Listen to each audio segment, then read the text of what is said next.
첫 번째 개념, 제곱근입니다. 자, 먼저 제곱이 뭐냐면 어떤 수를 2번 곱한 걸 제곱이라고 해요. 2를 2번 곱하면 2의 제곱, 3을 2번 곱하면 3의 제곱, 4의 제곱, x의 제곱, a의 제곱, 이렇게 이 제곱이 붙으면 이 숫자를 2번 곱했다는 거를 뜻합니다. 자, 그런데 오늘 배울 요 제곱근이라는 거에서 요 근자는 한자에서 뿌리 근자를 의미해요. 그래서 이 뿌리라는 게 이 제곱의 뿌리, 그러니까 제곱을 하기 전으로 돌아가는 거를 생각하면 됩니다. 자, 뜻을 볼게요. 어떤 수 x를 제곱을 해서 a가 될 때, 그러니까 x를 제곱을 해서 a가 될 때 반대로 요 x라는 애를 a의 제곱근이라고 하는 거예요. 즉 x제곱이 a일 때 a는 x를 제곱한 거니까 말 그대로 x의 제곱인데 반대로 그 x, 그러니까 제곱을 해서 a가 되는 그 수 자체는 x는 a의 제곱근이라고 합니다. 예를 들어서 3의 제곱이 9, 그리고 마이너스 3의 제곱이 9죠. 그러면은 둘 다 제곱을 해서 9가 되는 수이기 때문에 9 입장에서는 제곱근, 제곱이 되기 전 뿌리로 돌아가면 3과 마이너스 3이다. 그런 의미예요. 따라서 3과 마이너스 3은 9의 제곱근입니다. 자, 그림 볼게요. 자, 3하고 마이너스 3이 이쪽에 있죠. 제곱을 하면 9가 되고 반대로 9의 제곱근 뿌리로 돌아가면 3과 마이너스 3이 됩니다. 자, 양수의 제곱근, 방금 9처럼 이제 9가 양수죠. 그러면 이런 애들의 제곱근은 항상 양수 1개, 음수 1개 이렇게 2개가 있어요. 지금 3과 마이너스 3처럼. 그리고 그 절대값은 서로 같겠죠. 당연히 제곱을 해서 똑같은 수가 돼야 되니까. 그 다음 제곱을 해서 0이 되는 수를 생각을 하면은 0은 0만 제곱해서 0이 될 수 있기 때문에 0의 제곱근은 1개예요. 0 1개. 그 다음에 제곱해서 음수가 되는 수는 없죠. 그래서 음수의 제곱근은 없습니다. 정리해보면은 양수의 제곱근은 항상 2개, 0의 제곱근은 1개, 그리고 음수의 제곱근은 없다입니다. 두 번째 개념, 제곱근의 표현입니다. 자, 앞에서 제곱근이 뭔지 살펴봤는데 이번에는 그 제곱근을 표현하는 방법에 대해서 볼게요. 제곱근은 기호 요거를 사용해요. 요 안에다 숫자를 쓰면 되는데 이 기호를 근호라고 하고 제곱근 또는 루트라고 읽습니다. 자, 양수 A의 두 제곱근, 자, 앞에서는 9로 살펴봤죠. 9. 양수 A의 두 제곱근이 있어요. 그 중에서 하나는 양수고 하나는 음수라고 배웠는데 그 중에 양수인 것을 양의 제곱근, 그리고 음수인 것을 음의 제곱근이라고 양음을 나타내주면 돼요. 이때 각각 루트를 사용해서 나타내면 A의 제곱근이니까 A를 루트 안에다가 써가지고 루트 A, 마이너스 루트 A 이렇게 나타냅니다. 그리고 얘네를 한꺼번에 나타낼 때는 여기 플러스가 있는 거니까 플러스 마이너스 루트 A라고 쓰고 읽습니다. 다시 정리해보면은 이제 요게 2개를 한꺼번에 나타낸 거죠. 아까 예를 들면은 요 자리에 마이너스 3이랑 3이 있었고 여기 9가 있었어요. 그래서 제곱과 제곱근의 관계인데 일반화 시켜서 양수 A를 예시로 들면은 자, 플러스 마이너스 루트 A는 제곱을 하면 A가 되는 수들이고 A의 제곱근은 플러스 마이너스 루트 A인 거예요.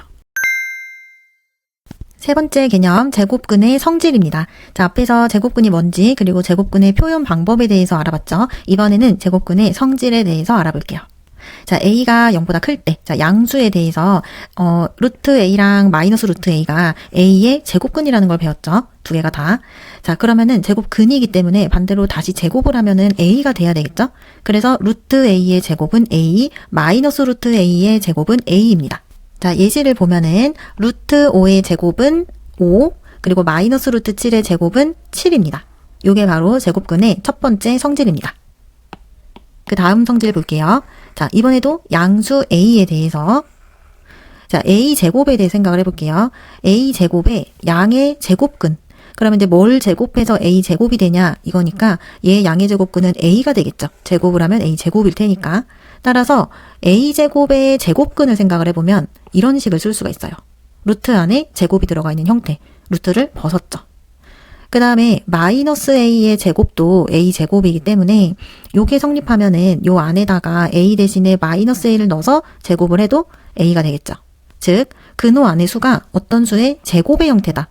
그럼 제곱의 제곱근을 생각을 하는 거라서 근호는 없이 나타낼 수가 있습니다. 자, 예를 들면 루트 5의 제곱은 5입니다. 자, 5의 제곱의 제곱근이기 때문에 결국에는 그냥 5가 된 거예요. 또는 요게 루트 25이기 때문에 25의 지금 양의 제곱근이죠. 그래서 뭐를 제곱하면 25가 되냐 이렇게 물어보는 거기 때문에 5가 됩니다. 또 다른 예시 하나 볼게요. 이번에는 마이너스 7의 제곱이 있고 루트가 있어요. 그래서 루트 마이너스 7의 제곱인데 이 경우에는 제곱이랑 제곱근이 없어져서 마이너스 7이 되지 않습니다. 왜냐하면 이 기호 자체가 양의 제곱근을 말하고 있기 때문에 이 마이너스 7의 제곱이 49죠. 그럼 49의 양의 제곱근을 말하고 있는 거라서 플러스 7이 돼야 돼요. 그래서 여기서 마이너스를 그대로 빼지 않도록 주의해야 됩니다. 네 번째 개념, 루트 a제곱의 성질입니다. 자, 방금 전에 보고 왔던 예시 기억나죠? 루트 안에 제곱이 있어서 이 제곱을 벗고 나오는 경우, 그거에 대해서 더 자세하게 알아볼게요. 자, 루트 a제곱은 a제곱이 루트 안에 이렇게 들어있으니까 a제곱의 양의 제곱근이에요. 그래서 a의 값에 관계없이 항상 음이 아닌 값, 0 이상의 값을 가져야 돼요. 그러니까 이 값이 뭘로 간단히 계산되어 나오든 간에 여기에 음수가 있을 수가 없다는 거죠. 자, 그래서 이거를 정리를 해보면은, 자, 루트 a제곱은, 자, a가 0 이상의 값일 때는 그대로 루트를 벗어서 a 이렇게 나오면 되고, a가 0보다 작은 음수일 때는 아까 방금 앞에서 마이너스 7의 제곱의 루트 봤던 것처럼 마이너스 7이 아니라 플러스 7로 나와야 돼요. 49의 양의 제곱근으로 보는 거여서 이 문자로 표현하면은 a가 음수이기 때문에 마이너스 a로 나온다고 할 수 있습니다. 그래서 결국에는 여기 결론적으로 여기에 들어가는 그러니까 값으로서 나오는 것은 음이 아닌 0 이상의 값이 나와야 된다는 거죠. 자, 예제를 볼게요. 루트 3의 제곱. 이런 경우에는 제곱이랑 루트 없어지고 3이 양수이기 때문에 그대로 나와주면 돼요.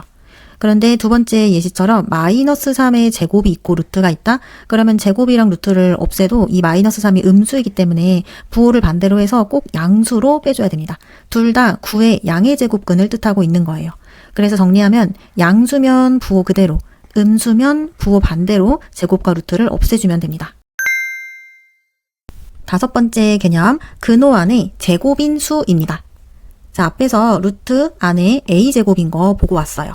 a가 0 이상이면 a로 그대로 나오고 a가 음수이면은 마이너스 붙여서 부호 반대로 나오는 거죠.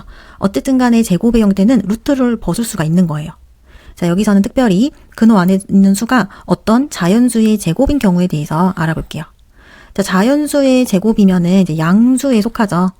그래서 근호 없이 그냥 자연수만 쏙 뺄 수가 있어요. 예를 들어서 25는 5의 제곱이죠. 그러면 루트 25는 루트 5의 제곱. 그러니까 우린 25의 양의 제곱근을 생각하고 있기 때문에 이 제곱의 제곱근이면은 없어지고 그냥 요 안에 그 제곱 안에 있던 숫자가 쏙 나오는 거예요. 36은 6의 제곱이니까 루트 36은 루트 6의 제곱일 거고 그럼 제곱이랑 제곱은 사라져서 6이 됩니다. 자, 이렇게 어떤 자연수의 제곱인 애들은 근호 없이 그냥 그 자연수만 쏙 나오게 돼요. 자, 여기서 36이라는 숫자를 좀 보면은 36은 소인수 분해를 했을 때 2의 제곱 곱하기 3의 제곱이에요. 그러니까 이 제곱인 애들은 소인수 분해를 했을 때 지수가 짝수인 거를 확인을 할 수가 있어요. 25 같은 경우에는 그냥 5의 제곱인 게 딱 보이죠.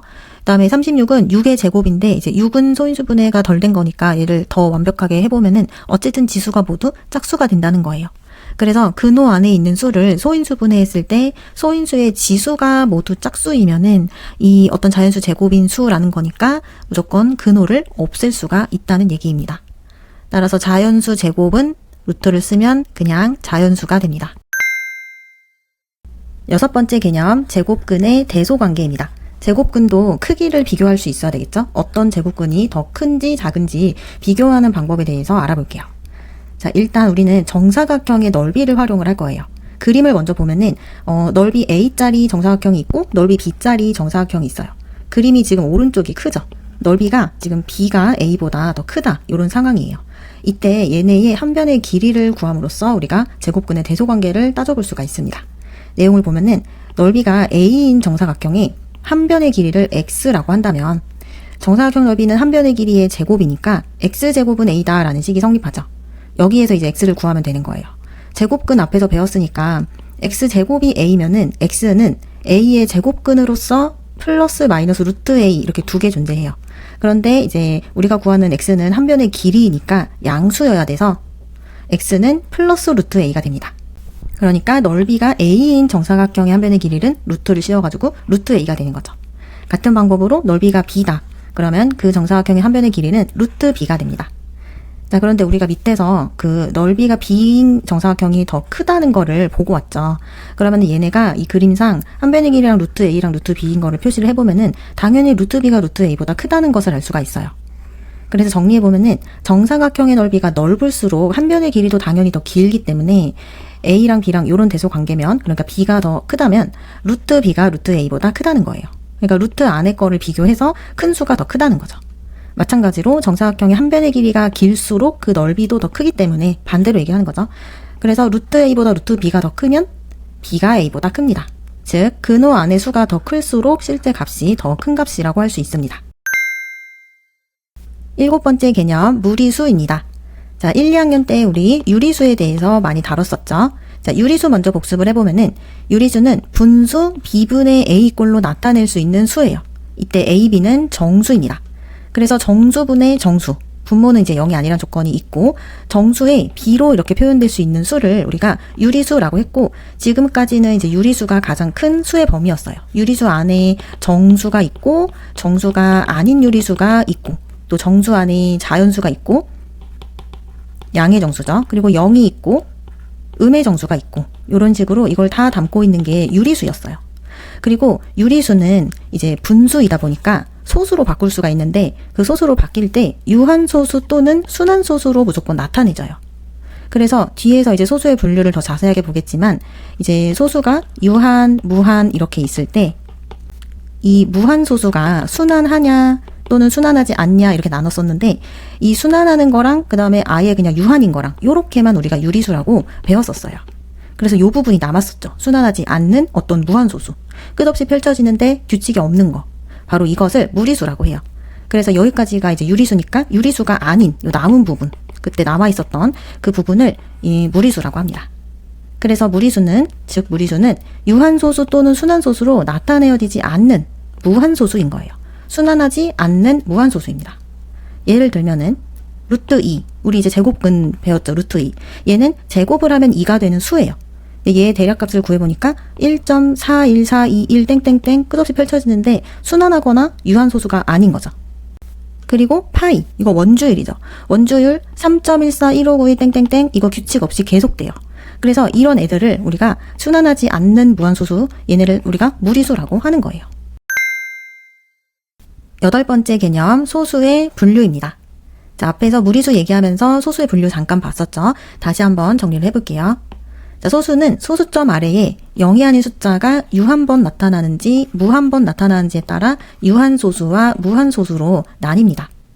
자, 소수점 아래에 이제 맨 마지막 숫자들이 계속 0인 거는 무의미하니까 0이 아닌 숫자 기준으로 유한번, 한 개가 딱 있는지, 끝이 있는지 또는 무한번, 끝없이 나타나는지에 따라서 유한소수, 무한소수로 나뉘는 거예요.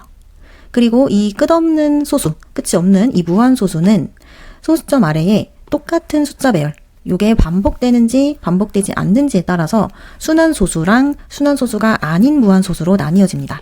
이건 말 그대로 똑같은 게 계속 순환한다는 거죠. 그래서 분류를 해보면 이렇게 좀 나타낼 수가 있어요. 소수를 유한, 무한으로 먼저 나누고 이 무한소수를 순환하냐 그렇지 않냐에 따라서 나뉘는 거죠. 그런데 여기에서 유한소수, 요 끝이 있는 소수랑 이제 무한소수인데 순환하는 어떤 규칙이 있는 요 두 가지는 분수로 표현이 돼요. 요거 중2 때 배우는 내용인데 유한소수는 0.1 요런 거 10분의 1로 바꾸면 되고 1.25 이런 거는 소수점 아래 두 자리까지 있으니까 100을 이용해서 이렇게 바꾸면 되고 이런 식으로 유한소수 무조건 분수 표현 가능하죠. 그리고 순환소수, 자 순환소수 0.2에 이렇게 땡 찍어서 얘 이제 0.222 이렇게 반복되는 앤데 이거 이제 방법 여러 가지 있지만 공식 사용하면 9분의 2가 되죠. 이런 식으로 유한소수나 순환소수는 분수로 바꿀 수 있어요. 이 분수들의 특징은 또 유한소수 같은 경우에는 분모가 2와 5만 소인수로 가지고 있고 그다음에 순환소수는 그렇지 않은 소인수들도 가지고 있죠. 그런데 어쨌든 그 분수를 나눗셈을 통해서 소수로 나타내다 보면은 무조건 반복이 되게 되어 있어요. 그래서 이 애들은 전부 다 B분의 A, 정수분의 정수꼴로 나타내어지기 때문에 우리가 정의한 유리수 안에 들어가는 거죠. 그런데 여기서 이제 남은 부분, 순환하지 않는 요 무한소수, 무한이 펼쳐지는데 얘처럼 순환하지 않는 소수들이 있겠죠. 그게 이제 앞에서 예로 들었던 루트 2, 1.414 땡땡땡 또는 파이 3.14 1592 땡땡땡 규칙이 없이 이렇게 쭉 무한히 펼쳐지는 소수는 정수분의 정수의 꼴로 절대 나타낼 수가 없습니다. 그래서 이제 우리가 이런 부분을 유리수가 아닌 수로서 무리수라고 하는 거예요. 9번째 개념 실수입니다. 자, 유리수랑 무리수 배웠죠? 이 두 개를 통틀어서 실수라고 합니다. 자, 요 실의 의미는 리얼 넘버, 실제로 존재한다는 의미예요. 자, 분류를 보면은 이렇게 생겼는데 우리가 일단 중2 때까지만 해도 수의 가장 큰 범위가 유리수였죠. 그래서 유리수 안에 정수 이런 거 있고 그 다음에 정수가 아닌 유리수 요거를 가지고서 이제 순환소수 이런 것도 공부하고 그 다음에 유한소수 이런 것도 공부를 해서 이제 유리수는 소수로 나타냈을 때 이 두 가지 중에 하나로 나타내진다 이런 거 공부를 했어요. 그런데 순환하지 않는 무한소수라는 게 있고 그것은 유리수가 아니기 때문에 따로 무리수라고 정의를 한 거죠.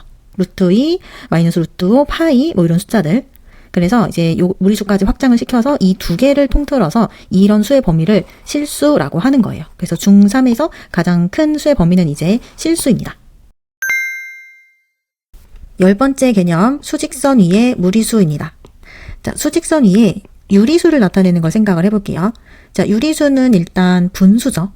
그리고 이제 소수로 나타냈을 때도 유한소수로 나타내지는 부분이 있고 또 순환소수로 나타내지는 부분이 있는데 이 순환소수는 그냥 분수로 바꾼다고 했을 때 우리가 유한소수나 분수는 수직선 위에 쉽게 표현이 가능해요. 그런데 이제 무리수는 앞에서 배웠듯이 얘는 순환하지 않는 그리고 끝이 없는 무한소수이기 때문에 분수로 표현도 되지 않기 때문에 루트 2 같은 거를 갑자기 우리가 수직선 위에다가 나타내기가 어렵습니다. 그래서 아래와 같이 도형을 활용해서 이제 무리수를 표현하게 돼요. 자, 수직선 위에 무리수를 나타낼 때는 직각삼각형의 빗변의 길이를 이용합니다. 그러니까 우리가 루트 2를 수직선에 나타내고 싶다. 그러면은 이 루트 2라는 게 도형에 나타내지도록 하는 그런 도형을 활용을 해야 되니까 직각을 낀 두 변의 길이가 각각 1인 직각삼각형의 빗변의 길이가 루트 2라는 것을 이용하는 거예요. 자, 어떤 삼각형이냐면은 이렇게 직각삼각형이 있을 때 직각을 낀 두 변은 여기를 말하는 거라서 여기 길이가 둘 다 1인 요런 직각삼각형을 얘기하는 거예요. 빗변의 길이는 여기죠. 자, 빗변의 길이를 잠깐 x라고 하면은 피타고라스 정리에 의해서 빗변의 제곱이 요 두 개의 남은 두 변의 길이의 제곱의 합과 같아서 x제곱은 2예요. 그러니까 x가 지금 루트 2를 나타내고 있는 거죠. 그래서 이 직각삼각형을 이 그림처럼 여기로 가지고 와가지고 원점에다가 꼭지점을 맞춰서 이렇게 세웁니다. 자, 아래 설명이랑 같이 보면은 이제 수직선 위에 각 A가 90도이고 OA랑 AB의 길이가 모두 1인 여기랑 여기 길이가 모두 1인 직각 이등변 삼각형 OAB를 그린 후에 원점 O를 중심으로 하고 OB, 선분 OB를 반지름으로 하는 원을 그리래요. 자, 그러니까 여기를 중심으로 하고 요거를 반지름으로 하라고 했으니까 컴퍼스 여기다 고정시키고 돌리는 것처럼 이렇게 원을 그려요. 양쪽으로. 그러면 이제 수직선에 닿죠. 근데 이게 지금 반지름 길이를 여기로 잡았기 때문에 여기 길이가 다 루트 2니까 여기 닿았을 때 요 위치까지의 거리도 루트 2가 된다는 거예요. 양쪽으로. 그래서 루트 2를 수직선 위에 대응시키게 됩니다. 그리고 여기가 다 원점이었기 때문에 이 길이가 바로 루트 2 값이 되겠죠. 이 좌표의 값이. 그래서 두 점 PQ에 대응하는 수가 각각 이제 P가 음수 쪽에 닿았으니까 마이너스 루트 2 그리고 Q가 양수 쪽에 닿았으니까 플러스 루트 2가 됩니다. 그래서 무리수 루트 2는 이런 식으로 수직선에 대응해야 정확하게 나타낼 수가 있습니다. 11번째 개념 실수와 수직선입니다. 바로 앞에서 무리수를 수직선에 나타내는 방법에 대해서 보고 왔어요. 그리고 유리수는 우리가 수직선에 나타낼 줄 알죠. 이 두 개를 합치면은 모든 실수는 수직선 위에 나타내어져요. 그리고 이 수직선은 실수에 대응하는 점들로 완전히 메울 수 있습니다. 그러니까 모든 유리수와 모든 무리수를 수직선에 나타낼 수 있고 나타내게 되면은 이 수직선이 꽉 차는 거예요. 완전히 메울 수가 있습니다. 즉 모든 실수는 수직선 위의 한 점에 대응하고 반대로 수직선 위의 한 점에는 한 실수가 반드시 대응합니다. 자, 따라서 유리수에 대응하는 점만으로는 수직선을 완전히 메울 수 없어요. 무리수 자리가 비어 있겠죠. 그리고 무리수 대응하는 점만으로도 수직선을 완전히 메울 수 없습니다. 수직선은 유리수와 무리수를 다 통틀어서 완전히 메울 수가 있는 거예요. 자, 그리고 서로 다른 두 유리수 사이에는 무수히 많은 유리수와 무리수가 있습니다. 자, 1.1과 1.2. 자, 두 개의 유리수 사이에 1.15와 같이 유리수 생각할 수 있죠.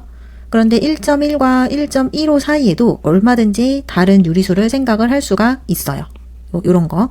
근데 또 더 좁게 얘네 둘 사이를 봐도 유리수가 존재하고, 이런 방법으로 끝없이 가다 보면은 어떻게 작게 잡더라도 그 사이에 또 다른 유리수가 존재해요. 그리고 유리수만 존재하는 게 아니라 이렇게 계속 펼쳐지는 숫자가 얼마든지 그 사이에 있을 수 있기 때문에 대소관계가 흐트러지지 않는 선에서 끊임없이 유리수랑 무리수를 그 사이에서 잡을 수가 있습니다. 마찬가지로 서로 다른 두 무리수 사이도 마찬가지예요. 요거를 무리수로 잡더라도 그 두 개의 무한소수 안에 또 다른 소수를 또 잡고 또 잡을 수가 있습니다. 그래서 결국에는 서로 다른 두 실수 사이에는 무수히 많은 실수가 있을 수 있습니다. 12번째 개념, 실수의 대소관계입니다. 자, 유리수, 무리수를 모두 통틀어서 실수라고 하고, 이 실수는 수직선 위에 모두 다 대응된다고 했죠. 그래서 수직선 위에서 대소관계를 한번 살펴볼게요. 먼저 수직선 위에서 원점을 기준으로 해가지고 오른쪽에 있는 수를 양의 질수, 양수라고 합니다. 플러스 값들이고, 왼쪽에 있는 수를 음의 질수, 음수라고 합니다. 마이너스 붙인 음수이죠. 그래서 여기 0이 있는 곳이 원점이고, 오른쪽에 플러스 값, 왼쪽에 마이너스 값이 있어요. 그리고 수직선의 이제 원래 성질대로 수직선 위에서는 오른쪽에 있는 점에 대응하는 실수가 왼쪽에 있는 점에 대응하는 실수보다 항상 큽니다. 그래서 숫자는 오른쪽으로 갈수록 커지고 왼쪽으로 갈수록 작아진다는 게 그대로 유지가 돼요. 자, 여기 써져 있는 요 루트 3 같은 거 한번 볼게요. 자, 우리가 앞에서 정사각형 넓이로 비교를 하면서 그 무리수의 대소관계에 대해서 살펴봤죠. 무리수는 이제 루트 안에 있는 값이 더 크면 그대로 그 제곱근의 값이 크도록 되어 있어요.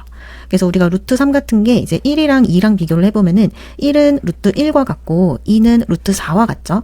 2의 제곱과 같기 때문에 자, 1, 3, 4를 비교했을 때 이런 대소관계를 만족시키니까 루트 3은 1과 2 사이에 위치하게 되는 거예요. 마찬가지 방법으로 마이너스 루트 2는 마이너스 1과 마이너스 2 사이에 있고 1 플러스 루트 5 이런 값들은 이제 3보다 크다는 것을 알 수가 있습니다. 자, 이때 이제 요것처럼 두 실수를 비교할 때 조금 더 간단히 비교하는 방법은 A랑 B를 비교할 때 A-B의 값의 부호를 따지는 방법이에요. 그래서 A랑 B랑 누가 큰지를 비교하고 싶을 때는 이제 하나에서 하나를 뺀 다음에 이제 그 값이 0보다 큰지 0인지 0보다 작은지에 따라서 대소관계가 결정이 됩니다. 자, A에서 B를 뺐는데 0보다 크다는 것은 A가 B보다 크다는 걸 의미하고, A에서 B를 뺐더니 0이 됐다는 것은 A랑 B랑 같은 값이라는 걸 나타내요. 그리고 A랑 B를 이렇게 뺐더니 음수다, 0보다 작다는 것은 A가 B보다 작다는 것을 뜻합니다. 그래서 예를 들어서 루트 5 플러스 3이랑 6을 비교할 때 루트 5 플러스 3에서 6을 빼버리는 거예요. 그러면 루트 5 마이너스 3이 되고, 이것은 0보다 작은 값을 가지기 때문에 부등호 방향이 그대로 유지가 돼서 루트 5 플러스 3이랑 6을 비교했을 때 6이 더 크다는 것을 알 수가 있습니다. 13번째 개념, 제곱근표입니다. 자, 제곱근 안에 제곱수가 들어있으면은 우리가 요 값이 몇인지 알 수가 있죠. 그런데 그렇지 않은 값이 들어가 있으면은 대충 얼마인지는 알지만 정확한 값을 찾기가 어려워요.